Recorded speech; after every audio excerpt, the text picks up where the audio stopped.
back from the dead.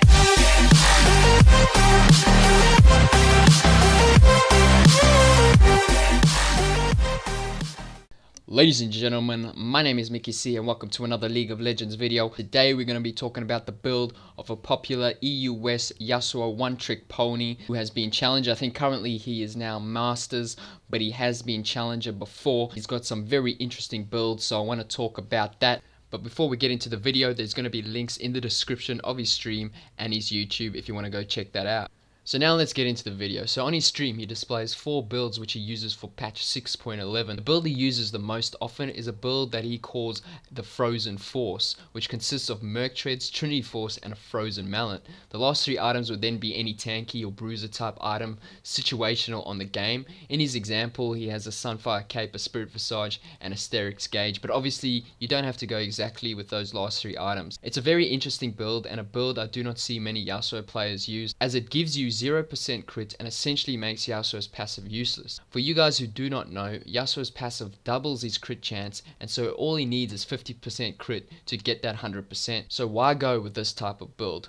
Well, in my opinion, this build works best if your team comp has no frontline or engage. So with this build it allows you to be that person. It still gives you a decent amount of damage and allows you to soak up a large amount of damage for your team as well. This build can also be used in a team comp that has no knockups or very little knockups for you to follow up on. As you won't be exploded very quickly, this allows you to set up a decent knockup by yourself using your 3rd Q in team fights. This build path can also be used against unfavorable top lane matchups such as Darius or Renekton. This will allow you to survive much easier against those champions that usually destroy Yasuo in lane. Now onto the other Yasuo build that he likes to build in the top lane. He calls this the Splitpush Duelist. It's a more standard Yasuo build with Phantom Dancer, Infinity Edge and then a lifesteal item. It's interesting to see that he much prefers Blade of the Rune King instead of Bloodthirster in the top lane. The reason for this is because most top laners, I guess, build tanky with a decent amount of health, and Blade of the Rune King is very good against champions that stack health. Also, the attack speed it provides is nice since you will not be getting the Trinity Force. After that, you would just want to go with 2 tanky items situational on the game. In this example, he's got the Deadman's Plate and a Banshee's Veil. I guess Deadman's for the movement speed and Banshee's for that extra shield as you are a bit squishier. Now onto his mid lane Yasuo builds. I won't go into too much detail with them, but I'll just list them for you. So he's got the Triforce mid build with Static Shiv, Trinity Force, Infinity Edge, Bloodthirster and a Sterix Gauge. And then he's got the standard Yasuo build with Phantom Dancer, Infinity Edge, Bloodthirster, Maw of Malmortius and a Guardian Angel. Now let's talk about his runes and masteries. So starting with his masteries, he pretty much always goes with either Fever of Battle or Grasp of the Undying.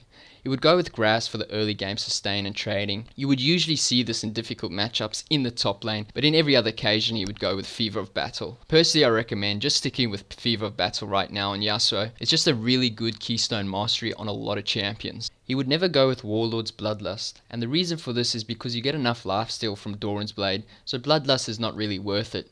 You can also get lifesteal from your runes if you really want to get that lifesteal. Here is his 2 mastery pages.